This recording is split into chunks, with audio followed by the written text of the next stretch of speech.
We're good? Okay, great. We will call this board briefing to order at 2:03 p.m. Welcome to John Paul Bowles, who's with us today. And John Paul he's with the Oregon Coast Trail, and he's here with Destination Management Advisor. So John Paul, we have about 15 minutes together. We've got a busy briefing this afternoon. So with that, I invite you to begin, welcome you, and let's hear what's going on. Thank you. It's good to be with you guys. I'm working with the Oregon Coast Trail Foundation, a new entity that has been lifted up to implement the Oregon Coast Trail Action Plan. Um, I've worked with the two of you on the San Maria in the past, and have had a chance to discuss this a bit with Paul. There's a very, I think, similar opportunity, but countywide in this case. In terms of the Oregon Coast Trail Foundation, obviously we're working the entire length of the coast. So it very much holds the grand vision of the trail as a premier destination. But also we get to look at it from a different perspective, which I am incredibly excited about. So I'd like to present our case statement here that we've just developed, and then try to leave it short enough to answer some questions and talk about the strategy as well. So the Oregon Coast Trail obviously is very historic and predates European settlers. I think there's a lot of work we can do to really lift that up. But also it's just an obvious place to be. And we've known this in Oregon for quite a while. The state legislature said this is important, especially in 2017. Unfortunately, that was an unfunded mandate, as may not surprise you. What? From there, Greg Wolf, who founded the Oregon Association of Oregon Counties, I believe. Is that right? He wasn't the founder, no, because it's County Solutions, Regional He's Solutions. part of County Solutions. Okay, thank you. Mhm. Has been involved in this for quite a while, and so in that role was able to procure FLAP funding, Federal Land Access Program funding, which allowed state parks and a slew of consultants to develop the Oregon Coast Trail Action Plan. And I was fortunate to be on that team for the North Coast. So we got to take a look at where important gaps are. And the plan did a really great job of what it was intended to do, which is a park-centric plan to piece together a whole trail. An implication of that is there are many places where the path is on the beach. There's an opportunity there to do reroutes that weren't included in the action plan through a lens of how can this best serve communities, which is really the way that we're reframing the entire trail system and really localizing it. So a lot of this trail exists already, 400 plus miles border to border, but there are significant gaps. So at this point, I think it's too much to call it a through hike. Some people do that, but it's going to involve hitchhiking or rides or walking on very narrow shoulders of 101. Also, for those of us that live at the coast, you don't want to walk more than walking your dog on the beach, frankly. You know, miles and miles of sand walking is not a great experience. So as is, and even with some very good planning in place, some of the issues we want to address are places where it bypasses towns and communities. There are dangerous and narrow shoulders on 101. You all know that. There are unsafe crossings. So for visitors, I think we've all worked with ODOT and see the need for enhanced crossings, more crossing, reduced speed limits. So even if you're on a sidewalk in a community, movement is not entirely safe in our communities. Also, and I love this, this is a great chance to connect our communities more to nature. The data is really clear on how important it is to have those experiences. One of the things that I really want to help prioritize for the foundation is connectivity. So where the trail doesn't pass through town, how can we connect it? Where it comes nearby existing trail systems or planned trail systems, let's connect to it. The built environment in our rural communities discourages moving our bodies, right? Like we're not fatter because we're lazier. Our built environment is an actual barrier. And it's also a barrier people, I think, especially from outside communities, see us surrounded by public land and a lot of beautiful things and assume that kids grow up just with that access. And sadly, especially lower on the socioeconomic spectrum, that isn't the case. So we want to remove those barriers as well. So we'll work with a whole lot, the whole alphabet soup of state agencies. There is certainly complexity to this. ODOT is a major partner. One of the successes I'm very proud of with Salmonberry, which overlaps in that portion for the Oregon Coast Trail, is the progress on the path in Rockaway. And, independent of the timeline for that connecting north and south, kids will be able to walk from their neighborhoods in school to Neocani High Middle School, where my kids will go to school, from Rockaway. It's incredibly meaningful, and we get to frame it in tourism and economic development, and that is great. But we can certainly do a whole lot around here, around improving quality of life. So how are we going to go about solving this tremendous challenge? Well, we're in an organization building phase right now, which is something I want to zoom in here in a minute. We are looking at priority projects, talking with planners and leaders up and down the coast to see where there's momentum. If they're not going to be ready for a while, we're not going to prioritize that project and try to ram it down anybody's throat. But where the answer to the question is, would you act on this if you had additional capacity, if you had some planning funding for it? And it's a yes, and we can identify a funding source. We want to really act on those and prove concept. The third pillar, and I think this gets to the nuance and a lot of potential for the organization, is to be involved in planning way upstream. We did an analysis of transportation system plans on the North Coast, and a lot of them are decades old. A lot of them don't address transit or active transportation. And given that this is going to involve major state funding, especially through ODOT, we know that we need to be upstream and have these projects included in new transportation system plans, in comprehensive plans. So we're also looking to add capacity and advocate for our rural communities to have updated TSPs, which moves us towards being able to get that state transportation money down the line. And we also want to elevate this in the fourth pillar as a priority. At some point, we will need state funding for some of the very expensive portions of this. It needs to be better integrated into agency priorities, including state parks and ODOT and others. And also, very importantly, at the county level, we want to have really good partnerships. We want to work closely with Tillamook County and have this be elevated as a priority, be able to find funding sources for it, and build the momentum that it will take. So running towards the end of the case statement here, this is the runway that we have in our strategy right now, and I think this is very feasible. Travel Oregon and the Oregon Coast Visitors Association contributed seed money to the foundation. Unfortunately, the way the tourism money is statewide right now, that's a one-time gift. It had planned to be longer term over time. But that's fine, because we're building a sustainable organization. Part of that is a proposal into the Murdoch Charitable Trust, which was a very successful playbook for the Salmonberry Trail Foundation. And so we've been invited to submit the full application in January, awesome. which is great momentum. And that would be to hire an executive director who is experienced in fundraising and development. Where a backbone of this is engaging private funding and foundations to really get off the ground as the longer, bigger wheels of agency funding start to turn. So we're at a really critical inflection point right now where we are engaging a lot of folks to see how we can partner, to see how we can add value, and to see how we can get some funding in to really compel Murdoch to make the investment and to be able to pick off some of those priority projects. And there are a few of those in Tillamook County I'd love to dig in on. For now, a priority for the foundation is seed funding, is extending the runway.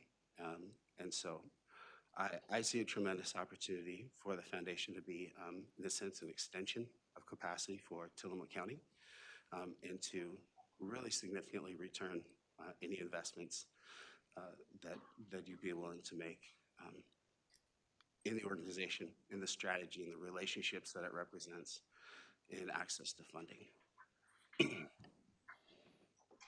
Great, thank you. Yeah, and I should have said, actually, we did the convening together on the North Coast, which what that meant was that I was the figurehead and that John Paul did the work.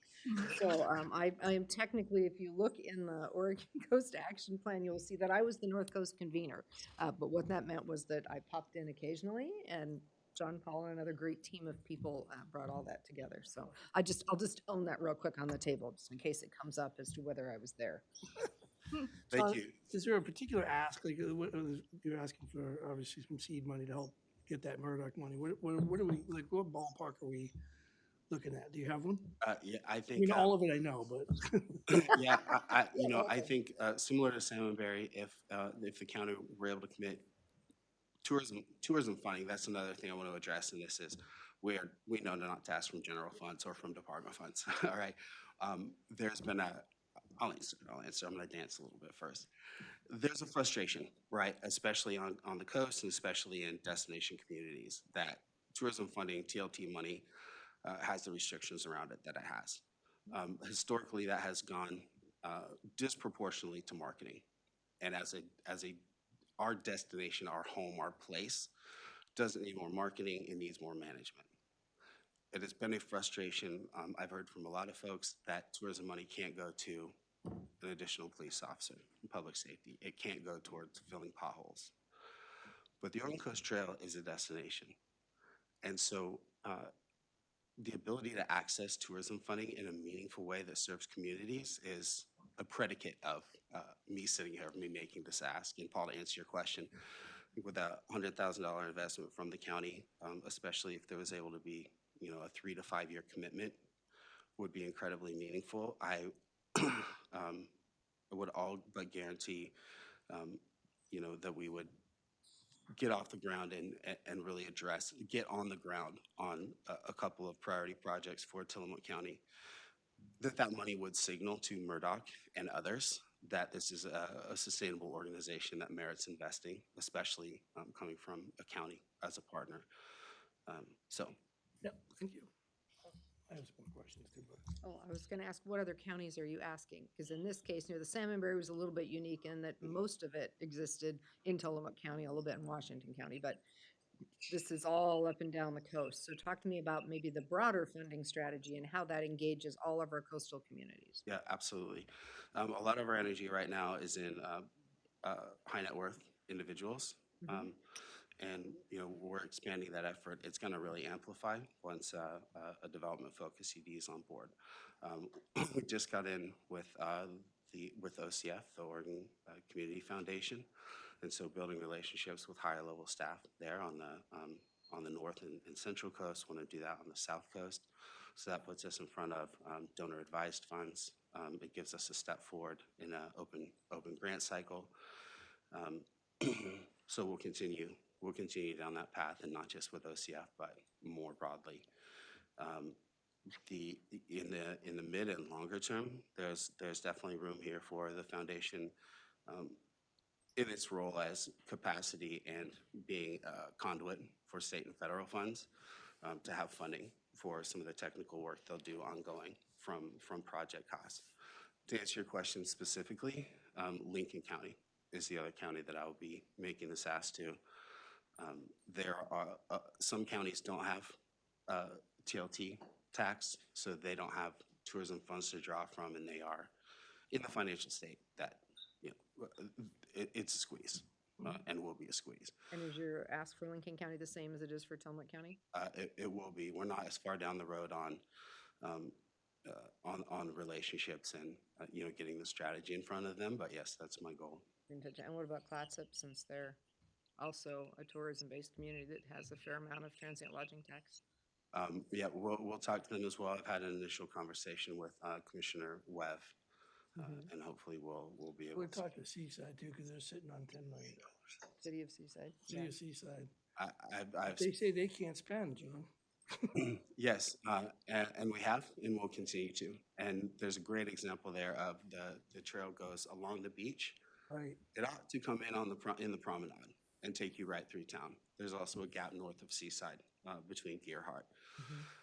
Their issue very specifically, you know, I think they've been vocal about is their understanding of the legal parameters of TLT. But we're coming in now with this new case of infrastructure that may not have been thought of as tourism related before, that is now. So there's a bit of there's a legal and kind of cultural nuance to it that we are engaged in. Yeah. That is more, it makes it less straightforward than we'd I all think like. that, for other reasons, I think they're taking a very stringent look at, a very different look at that restricted funds. I would agree with you that this is a project that I believe does fall well within that. I don't think this would be something that would be fought. So I agree. I think Seaside takes a different, more conservative approach to. And also Travel Oregon seed funded this, AQUA seed funded this. So I think it's very, by precedent, very clearly in bounds of Exactly. DOT. That would be very- Feels like it, yeah. Okay, I'm absolutely. gonna kind of wrap us up before too long, so please, Commissioner Bell. Thank you. So in Clatsop County, I'll just let you know in case you don't, that the county only gets 3% TLT, and they just increased it from 1 to 3. But the cities make a heck of a lot. And so if I were you, I would just focus my effort on the cities and, of course, include the county. And so this is the first time I'm hearing about your organization, not about the trail, of course, but your organization. And I'll just tell you my off-the-cuff reactions. I think you could make an ask to us for TLT funding. We will be considering TLT facilities funding requests at some point. I don't know exactly at what point, but we have a growing list. So you can make an ask to us, and I think that's perfectly reasonable.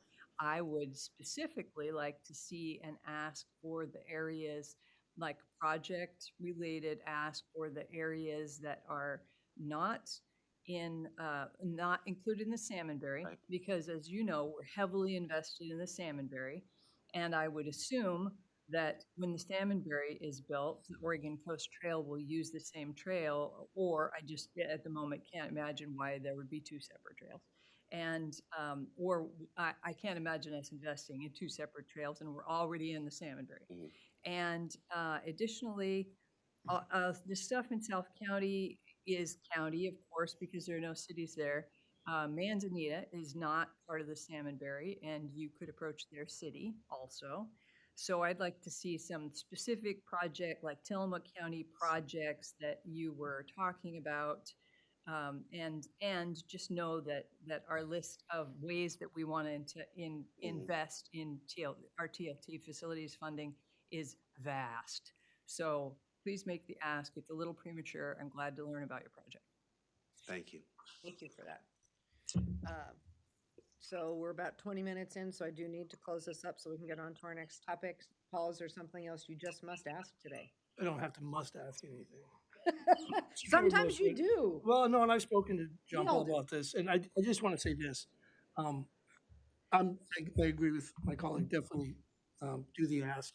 I'm excited by this. I think the only thing that it's a good challenge is that we have a lot of organizations, like you said, Salmonberry, and then we even like communities like Oceanside, which is doing a lot of their own trail building, and with AQUA's work, which is obviously supporting this work. So I'm excited that I think identifying not just missing links of the Oregon Coast Trail, but where community is lacking involvement in there too is great. So yeah, I don't have to say it. I know I don't want to drag this on. We have a full agenda, so.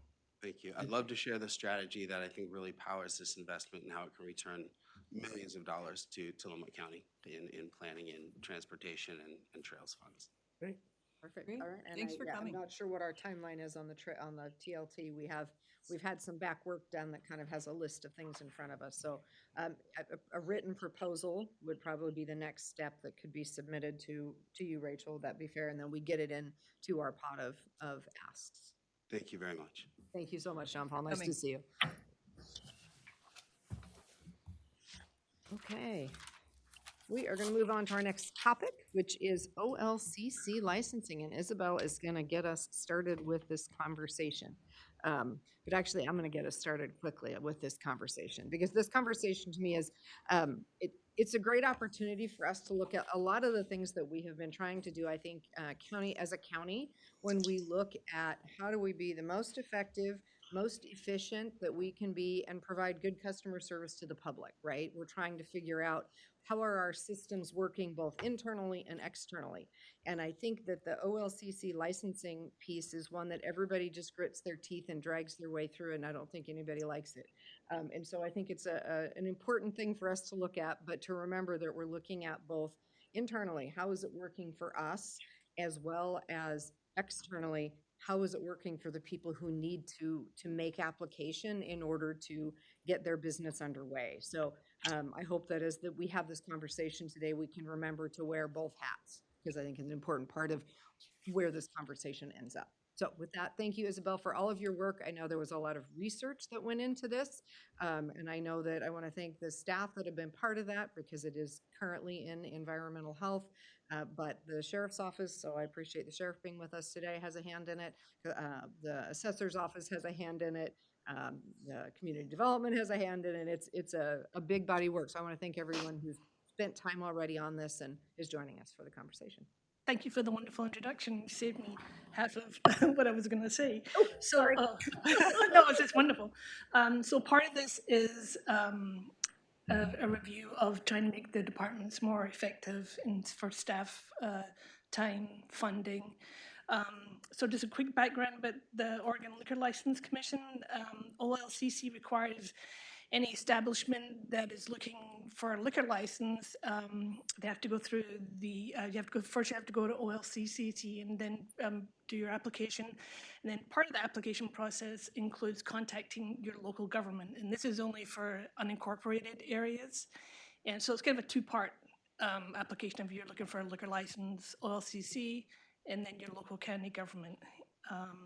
And what we have in place is Ordinance 23 that provides the criteria and the administrative procedure for that local government recommendation process. Our ordinance is strictly for Tillamook County, and OLCC don't consider any of our processes in our ordinance when they're reviewing an application. One of the other criteria that we have in our ordinance, it sets the fees that we can collect for a liquor license. The current OLCC fees is $35 per license, and it's been in place since 1984. And it's not, you cannot update it. But if you wanted to charge more, you have to adopt an ordinance. For the renewal licenses, they're $35. A new license is $100.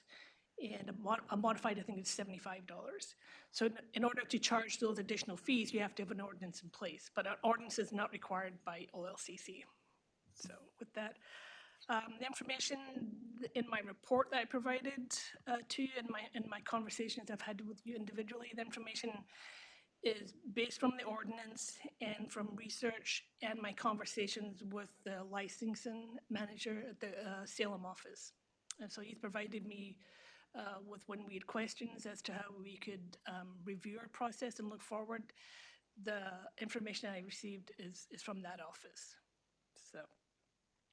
So the ordinance, the health department currently, in Ordinance 23, it spells out the administrative duties to manage the liquor license program is the health department, as the Tillamook County Health Officer, and already designate, and so currently it's environmental health that manage the program. So the request from the recent request from the health department has suggested that due to some funding concerns and staffing capacities, they would like the commissioners to review the process of the liquor licenses. And in their ask, they also provided a couple of alternatives as to if it was not the environmental health, they're asking to be removed as the administrator, and they provided some alternatives that another department could potentially manage it, or the review process goes back to the BOC office, or we opt out of or the county opts out of the program altogether. And so that's those suggestions, alternatives are in the report. And my research, I took those suggestions from the health department, and I did a little investigation with the OLCC office in Salem, and they provided me with information which I included as options. If the commissioners were to determine that they would like to remove the environmental health as the administrator. There's a couple of different ways, a couple of different pathways we could go. And with that, I'll go through the options for consideration. So I provided 3 options, but option number 3 is part A and part B. So it's kind of 4 options, but kind of not. And I'll go through those options with you. So option 1, I came up with some criteria if the program remains with environmental health, and I would suggest that there are some evaluation of the current processes that they're updated and streamlined, and the process outlined that would require an ordinance amendment. Everything we're going to discuss today would require an ordinance amendment to Ordinance 23.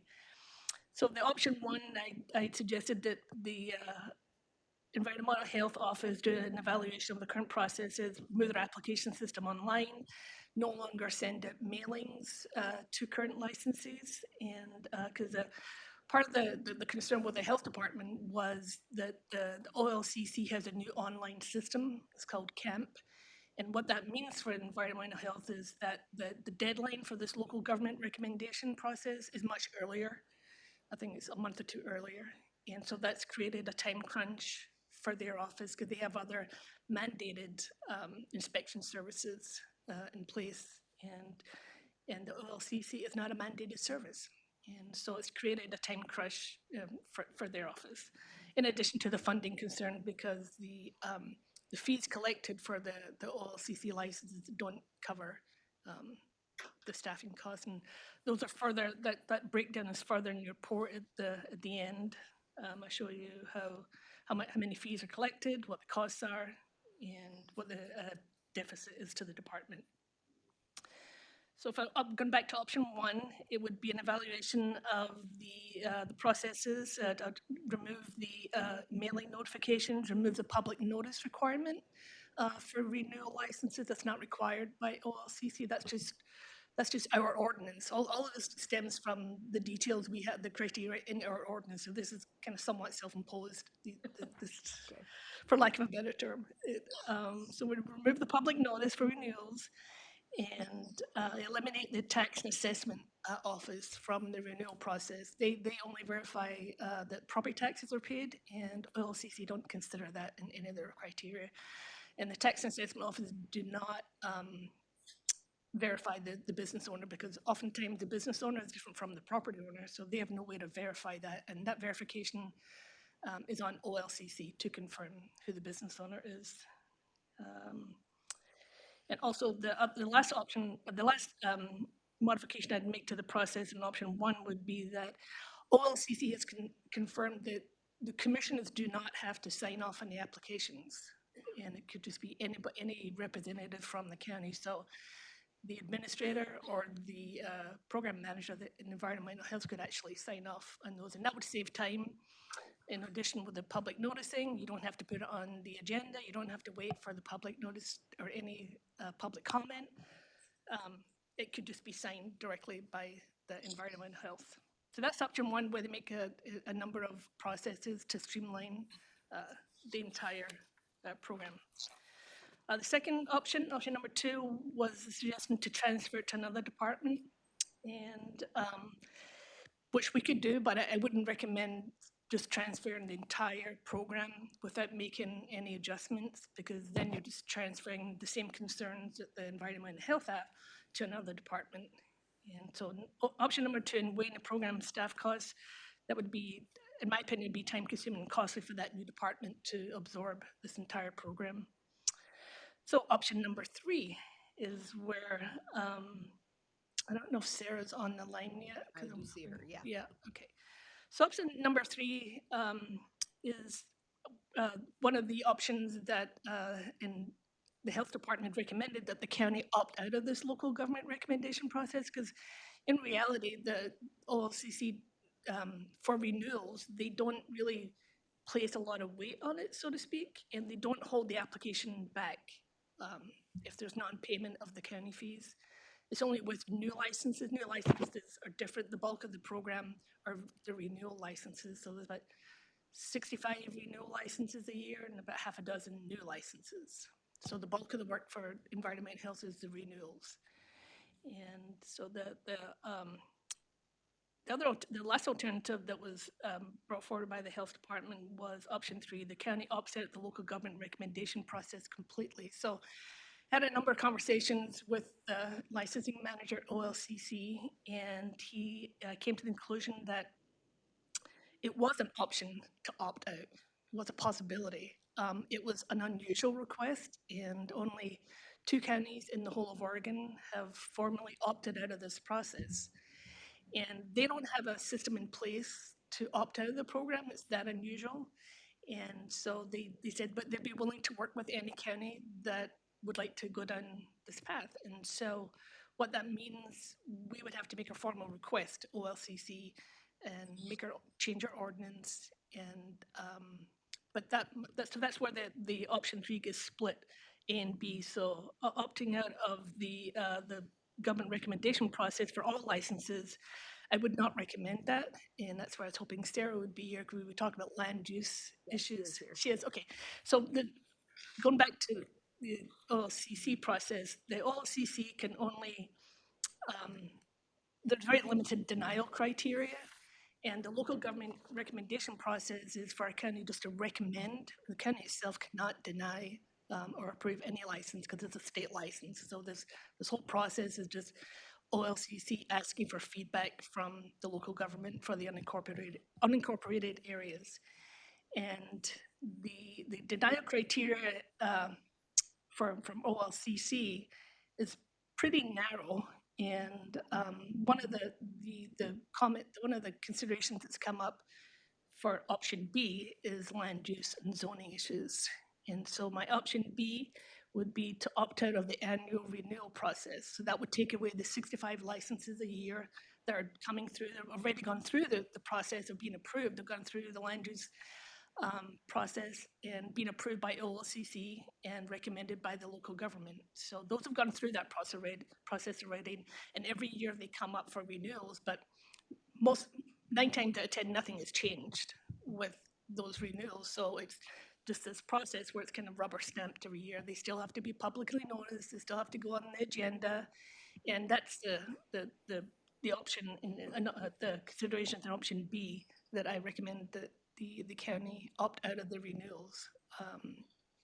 But for there is still some land use considerations for the new licenses, and if we were to opt out of all licenses, which is not a recommendation, that would be where we would have no notification of any new license in the county. We'd have no say, not from Department of Community Development or the Sheriff's Office. The OLCC would just move forward and consider that application without our input. And that's not what I would recommend. And maybe Sarah can talk to the land use criteria and what that means if the county were to opt out of the entire process. Perfect. Sarah, are you able to chat with us? Good afternoon. Can you hear me okay? Good afternoon. We can. Thank you. I think there is a Great. little bit of confusion because OLCC cannot look at zoning in order to issue a license. So I think there's a little confusion as to what exactly the role is of community development. So I would love it if you could Sure. speak to that just a little bit. I would love to. Thank you. And thank you, Isabel. That was a great summary. So one thing in your packet, you have the reasons why we may deny or restrict a license. You have that sheet, correct? And if you look at it, it actually separates them out from a new license and a renewal. So the zoning is attached to the renewal process. I 100% agree with Isabel that renewals I don't need to see renewals either. I used to sign off on every renewal for years. And a renewal is just maintaining the status quo.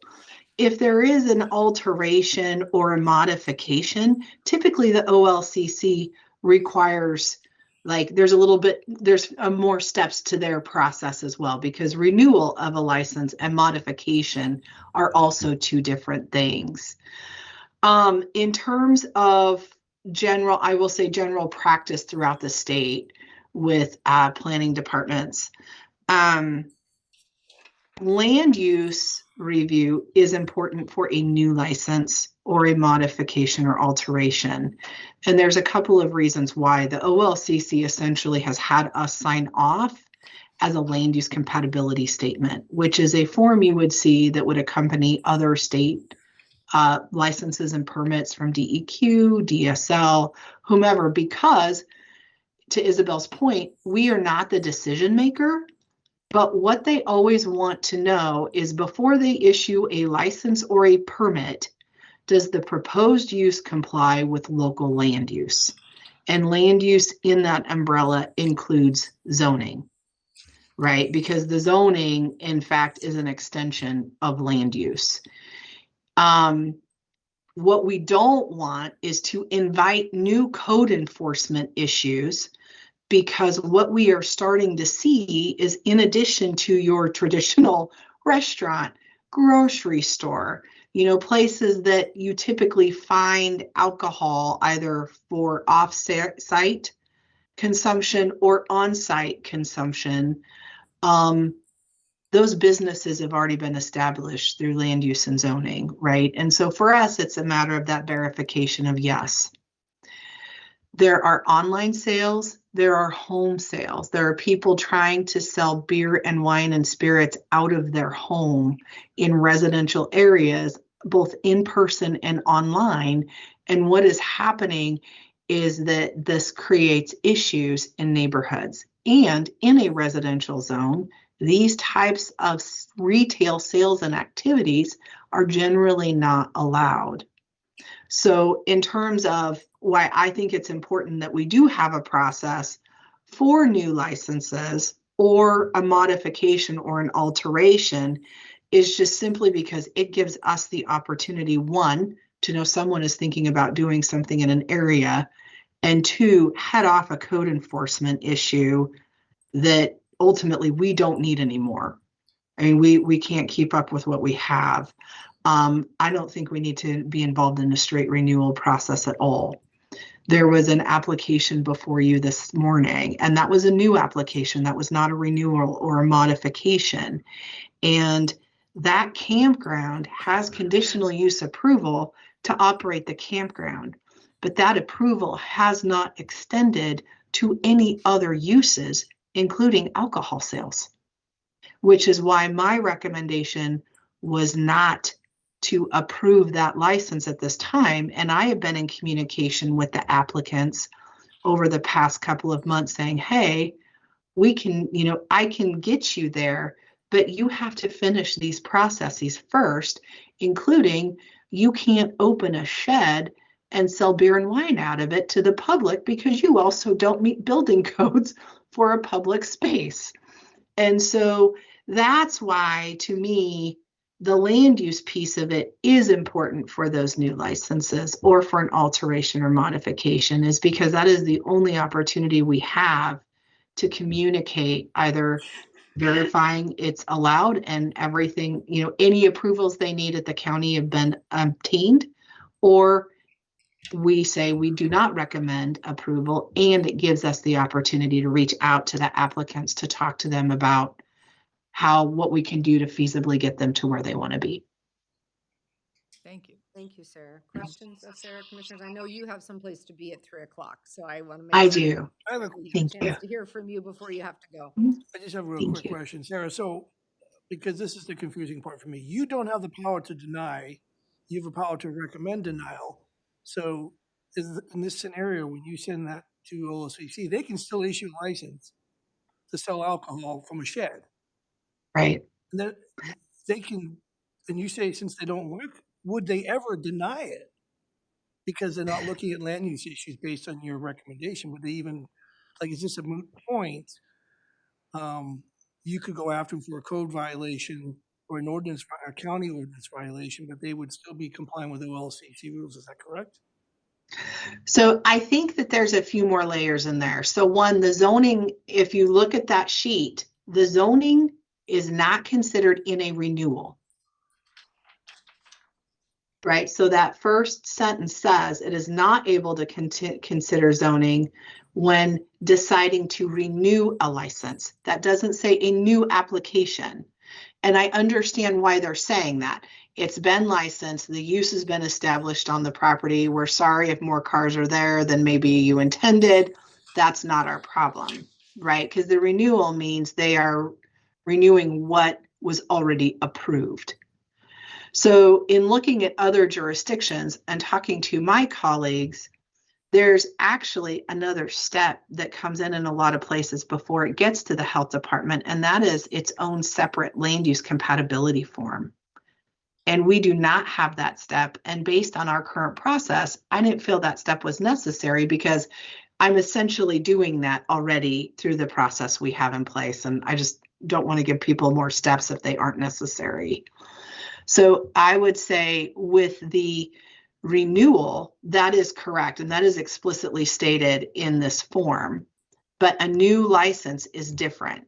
And just like for DEQ or DSL, they could issue a permit or a license if I recommend no, because it's theirs, it's not mine. But what's happened is that box has been checked to say we sought compatibility, formal compatibility from the local jurisdiction.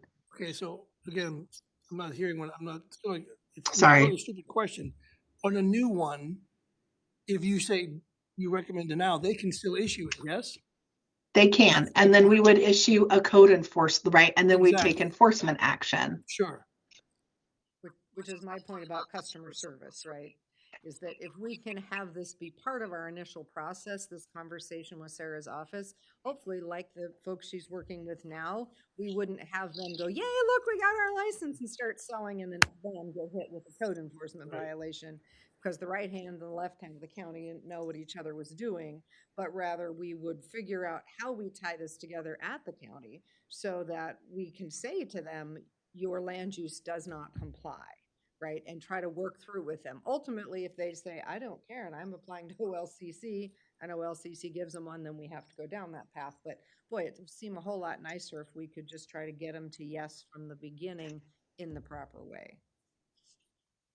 Exactly. Yeah, I agree completely.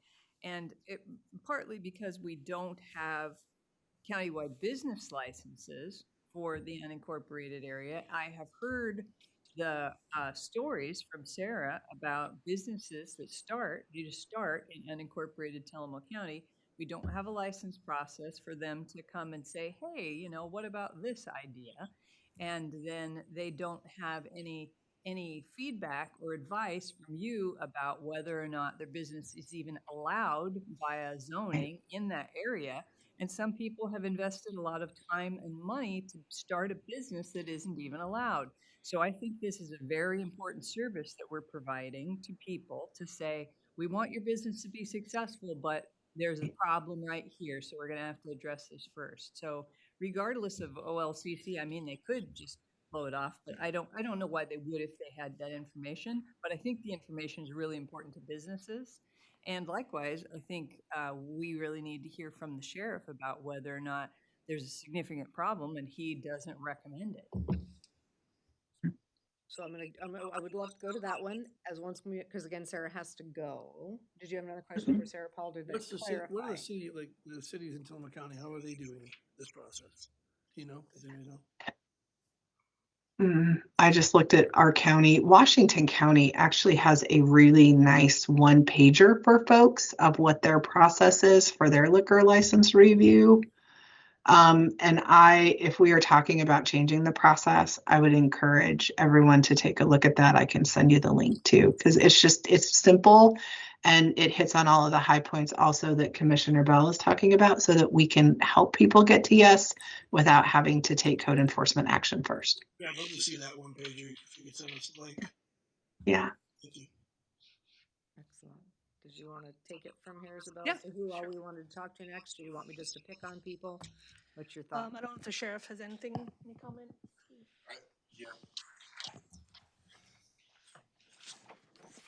So which particular area, Mary Faith, do you want me to comment on whether or not sheriff's office would continue to sign off on it, or the part about sheriff's office being recommended as somebody to take this over? The first part, because I don't know that any of us would entertain the sheriff's office taking it over. If we would, then we need to hear from you on that. But the first part specifically is, do you believe that it's important for the sheriff's office to weigh in on a new liquor license in the county? So, well, the first one, yes, I appreciate the fact that if you were considering it, you would absolutely come to me. Sorry, that one's making faces at me over there. Yeah, because I reading that document, it said this conversation's been going on since March, and I haven't heard anything about the sheriff's office being thrown in there. So it's kind of odd that that was being thought of or an option. So I do appreciate the fact that you would talk with me about that first. Secondly, yes, I do think having the sheriff's office sign on it, especially when you look at the list of things that are part of the considerations for denying or recommending, a lot of them have to do with information that the sheriff's office is going to have. Our amount of contacts, the noise, all those type of calls are going to come into dispatch and get sent out to the sheriff's office if it's in the county. And we're going to be the ones to know about that. And so we're going to actually be able to look back on the log and, as well as be able to research the applicant. We're the only ones that are going to be able to give you that information. And there's, I don't know, 2 or 3 or 4 line items on here that have to do with information that the SO would have. So I certainly think that sending us those OLCC permits, having us do, some due diligence research really fast, and either signing off or not signing off would actually still be an important factor. Thank you. That's what I think too, but I needed to hear from you. And related to renewals, do you think it's important, we have the option of exploring just getting out of the renewal process? Do you think renewals are important for the sheriff's office, or once they're there, they're there? Well, a lot of these are only going to happen after a year or 2 of being in business, which would mean that, because a brand new business is certainly not going to have a history of loud noises or, fights out in the parking lot or over serving, issues that result in DUIs or things like that. So there wouldn't necessarily be a history for a brand new thing. It's going to be a year, 2, 3, 4 years in before we start to see those things to where we have a record on them. I don't fully understand, somebody's going to have to maybe educate me a little bit. Like they have to renew every single year. Are you talking about once you get your permit, you never have to renew in Tillamook County again? You would renew through OLCC. Oh, Instead okay. of us having to do those 65 rounds of paperwork, those 65 public notices, those 65, you having to see all 65, that once we say this business is in the right place, has all the right stuff, go. To your point, though, the renewal, you're saying the problem won't show up until renewal time, probably. 99% of the times, if you have a brand new business that you guys issue or have input on issuing an OLCC permit for, they're going to have no history. So me signing off on it saying it's good, of course it's going to be good because there's no history per se, unless maybe the person Right, yeah, applying unless you for have a it, history of the on person. those situations. Where we'd run into problems is after they've been in business for a few years. And there's been bars, I can think of one here in Tillamook, just down the road, that's no longer there, that had problems, and you wouldn't have seen those until a year or 2 in. I don't know that necessarily the burden of doing it every single year. I don't know if you could do it every 2, 3, 4, maybe 5 years. It's a review process, but certainly 65 renewals every single year to get that off your plate is worth it. But the consequence would be you're probably not going to see what we see years into the business being ran. I do have a question about that, because I feel like there's already a mechanism in place, because when I was patrol, if I got a Dewey, if I got a driving under the influence out of a bar, and it was a problem bar, I would send a notice to OLCC. They would be aware of it during the renewal process as well.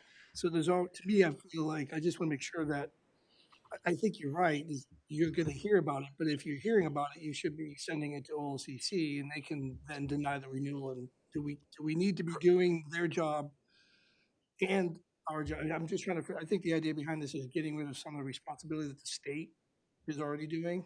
So I just want to make sure I ask that question, because I know that I would report, and I have in the past, a problem bar, underage serving, or and they would then send a decoy in, like they were well aware of it, and they would do their own investigation and pull a license. So I'm just wondering if We've had, we're duplicating that. I don't know if, if we get numerous fights out there at a bar and we just show up and maybe we arrest somebody for, assault or harassment or something. I don't know if those reports are necessarily going. What I do know is that every DUI, if the deputy is able to identify the bar that they came from, if they came from a bar, maybe, we've had plenty where they come from a friend's house.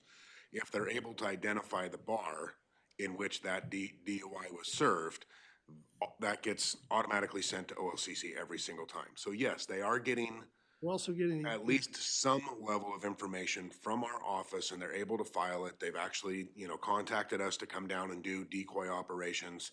I don't know about fairly regular, but they do. So they do receive that information. Now, how they file that or how they process it and how they track that during their renewal process, I have no idea. If you guys are comfortable with that process, you're right. They are getting some of We're that also getting information. bartender logs through every And I license know holder's- nothing about Yeah, that. they're required to keep a log of any incident. So if a cop shows up, if they get contacted about a DUI or they get contacted underage, or if there's a fight in the bar, the bartender is required to keep a log of that. And then See, and therefore- I don't know that. I know what information our office sends that we're able to send. I'd have to find out if we send, if there was a fight at the bar and it's not, I don't know if that's automatically getting The bar, sent. sounds like the bar ownership. The bar is ownership responsible. has Sounds to like the do bar that. owners And if should they be doing don't, that, then they correct. face consequences of losing their license or being suspended for that reason. I only know that because I have my OLCC card. So for, just on a different, do you know how many your offices mark do not recommend for renewal? I'm gonna guess that you don't, because probably somebody else in your office does this. I don't. Just because, yeah. I don't know how Because many. I would be curious to know if that is a tool that's currently of important use in our community as well. Like, yeah, boy, we look at those 65 renewals and easily, a handful of them are always marked do not renew. And then let's look and see if OLCC's paying attention, or if it's just a waste of time for someone in your office to go through and do all of that background work, because OLCC is going to do what they want to do anyway. So my office certainly would not be upset if the yearly renewal process went away. Okay. And I'm not trying to sway you guys one direction or the other. I'm just trying to lay out some of that information. No, and that's helpful, because I think Yeah. that's really a big part of this conversation is we get it, we get it at the very last minute, do you accept? But and generally it's a consent agenda for us. So we don't even see necessarily a whole lot of like who recommended or didn't recommend. It's kind of this weird process. So if you all aren't finding it valuable, that's, for me anyway, exactly what I wanted to know from you today is, or if you're like, no, this is crucial. This is how we gather evidence, or, something that really was important to your work. Yeah, no, and I would not say that. Thank you. And just to speak to that, I did confirm with OLCC that if there are issues with a certain establishment, they would already have information from your office and documentation and logging that would be under consideration for renewals. So that information, bulk of that information, they would already have Yeah. Okay. if there are ongoing issues. Thank you. Any other questions, commissioners of the sheriff? I know No, we thank you start- for being here with Yeah, us. thanks for showing up for this. Thank you for being here. By the way, they did get that guy. Oh, good. I got him. Great. Yay. Good, good. Nice job. Yeah, it's a relief. Yes.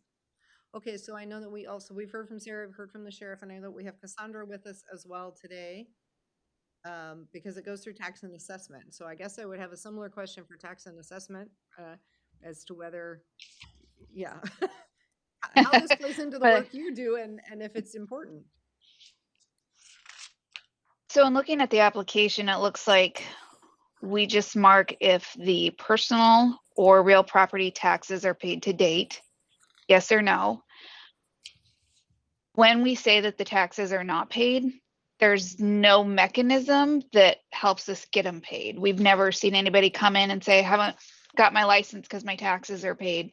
So we have other avenues to get property taxes paid. If it's personal, we can warrant. If it's real property, we can foreclose. So we don't need to be part of that process. Additionally, the I do not recommend. We have always selected I do recommend because we don't really have the authority. We don't know why. why are we recommending? Why are we not recommending? This isn't under my purview to be a part of this. So I talked to Daniel Reed. He's the one that works these applications, and we don't see a benefit to our department as to why we're involved, Okay. unless you want to help collect the property tax. Again, it's just the information or ordinance that's included, historically Yeah. included tax and assessment. Yeah. So But you're correct. I'm totally assuming, sorry, Isabel, I just Okay. interrupted. No, no.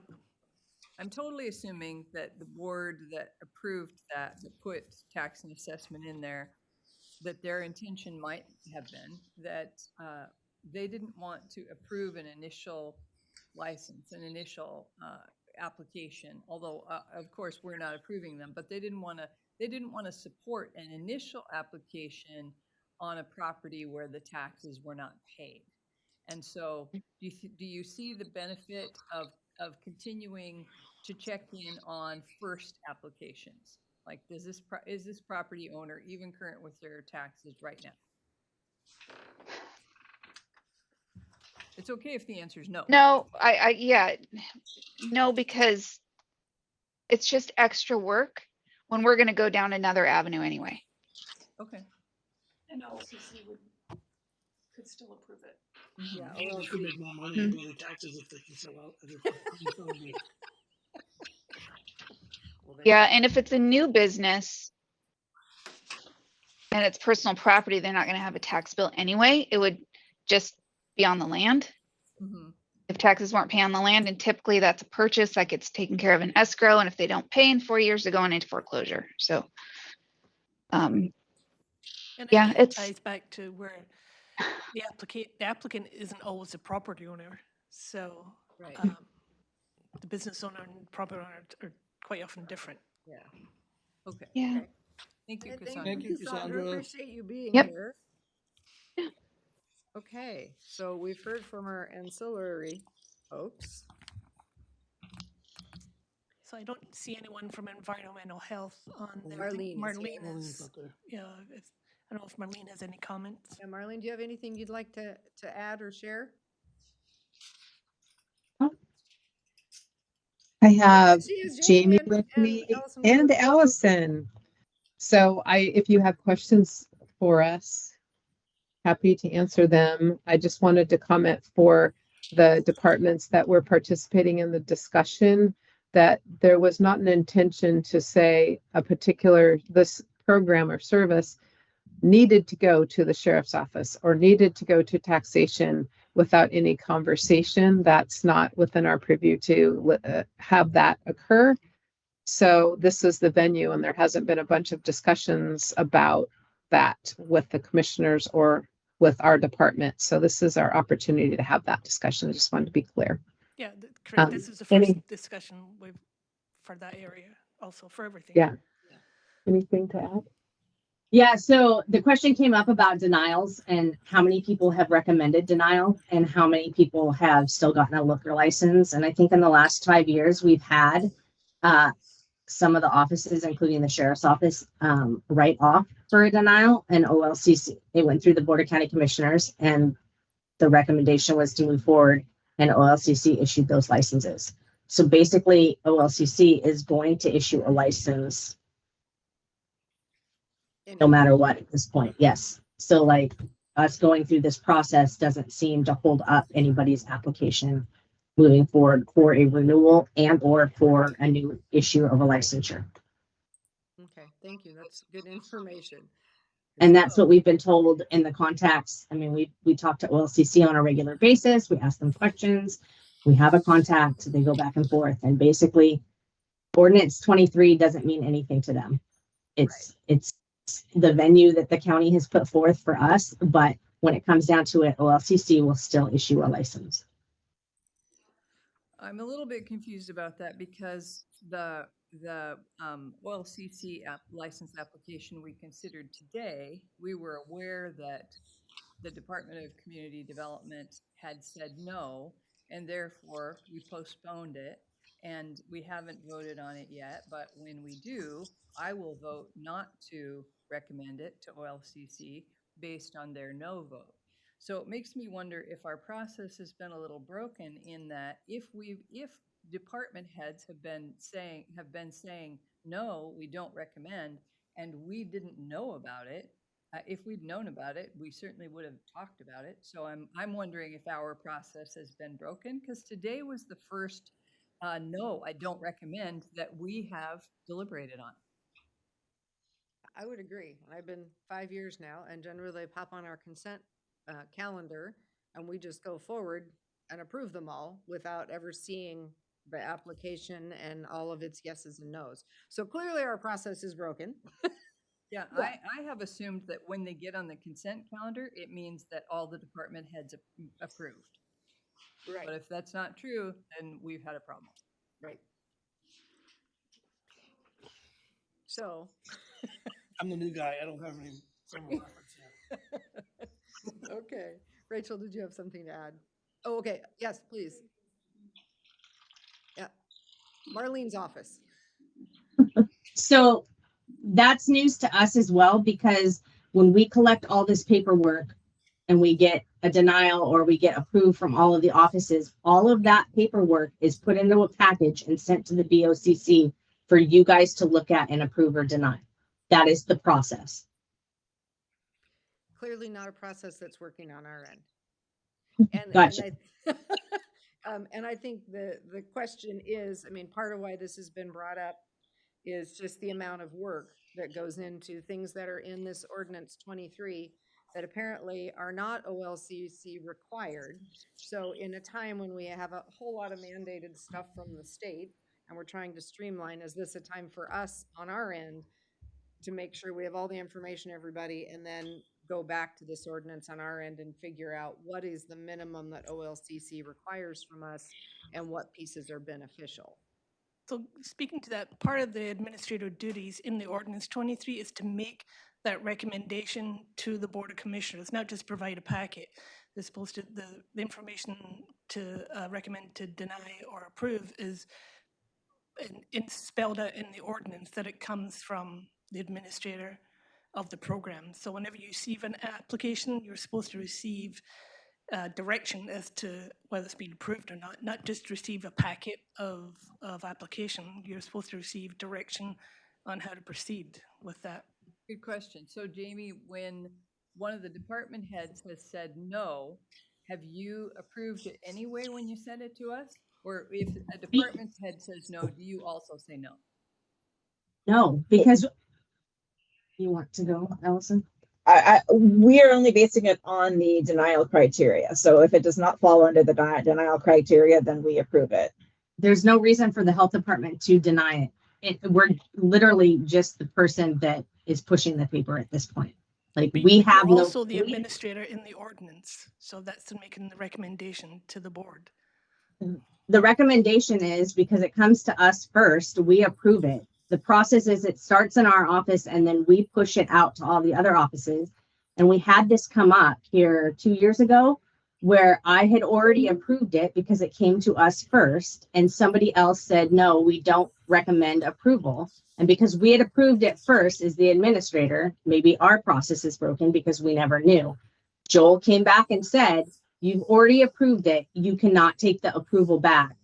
And we've sent all that paperwork. We put all of that paperwork, the approved deny for the signatures for all of the different offices, sheriff's office, taxation, community development in a package and send it over to the BOCC with all the comments for you guys to look at and approve or deny based on that. And then it goes forward. Okay. So it sounds like there's a confusion about the ordinance and whether the ordinance is saying that the analysis portion of being the administrator has been given to environmental health, or whether they are simply the capture of the data and the analysis portion to make a decision on recommend or deny comes back to us. That we have a different understanding between environmental health and the commissioner's office as to who's doing the, what I'm going to call analysis. The administration. Administration. The ordinance says under section 3B that the administrator shall email copies of the application to the sheriff's office, community development, assessment, and taxation for review and comment. Written reports and recommendations from these departments shall be made part of the record for application. Upon completion of that review, the administrator shall make a recommendation to the board. So I think the process was broken in that they were approving First, first when they should have been approving last. Yeah. Okay. and then recommending to us. And then recommending this. So it has been, yeah, it just hasn't been implemented correctly, although I think we're gonna probably make some changes to this anyway today. Yeah. So I don't want to belabor this if we're gonna change it. Right, and I think that's the question in front of us, commissioners, as we've heard about how it is working, how it isn't working. Isabel's done a great job of giving us some options. Are we wanting to go further into looking at amending this ordinance, into maybe simplifying the process, and perhaps into foregoing the renewal process in the county so that those 65 processes don't have to have with noticing, et cetera, but maybe keeping the new ones because we want to make sure we're looking into those to see if there's any concerns that are raised by the county, including land use as an example. I would say, yes, I am interested in amending the ordinance for sure. I would say we give the renewals back to the state.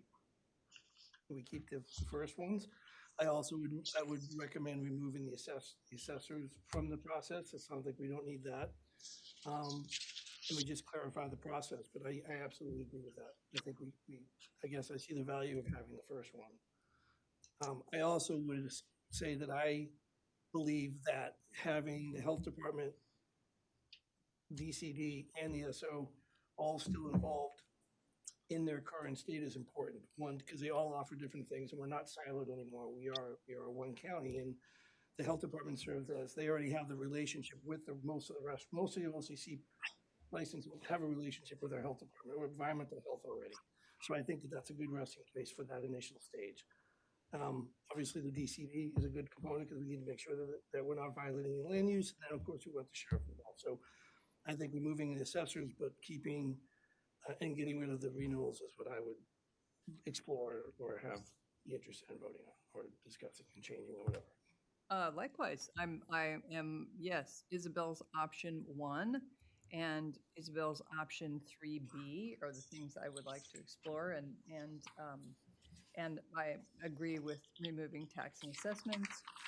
And I think maybe we don't even start with 3B, because it occurred to me in this meeting that if we moved forward with option 1 and did all of the efficiency work that Isabel was suggesting, that that the renewals could potentially be a useful fee and much easier to manage. I mean, if we had to keep doing them the way we're doing them now, I would say no, definitely not. Correct. But it could be considerably easier.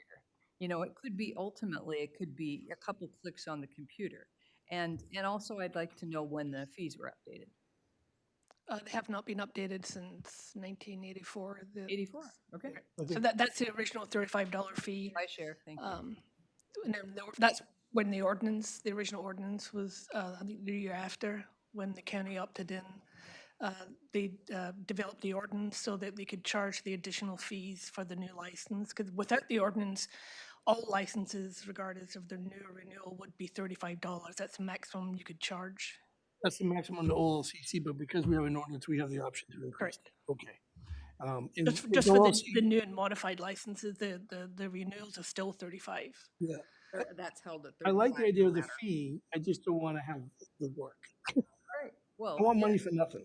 so if there's Processing considerable efficiency possibilities in doing the initial work that Isabel talked about in option 1, then I just at least want to see the numbers. Yeah. So I think we're ready for the next phase of this conversation, which is to figure out what exactly OLCC requires, and then figure out what would that look like for us, and what would it cost us, and what kind of fees would we generate, and just kind of revisit this program. What that way. OLCC requires in terms of the land use or for Just what do we have to do on our end to create a process that meets to opt the- out? So we want to find out about opting out of renewals, although I think what I heard Commissioner Bell say is maybe not because of the fees that come in on renewals. Well, if the process can be made dramatically simpler. Okay, would I have could to look at look that. And also, how much would that be? Because if it's not very much, like total, I don't know how many licenses. 65. So basically, we're directing staff to, 65 licenses, $35. oh, yeah, it's not a lot. It's not a lot. But it hasn't been changed since 1984. But I thought renewals couldn't be changed.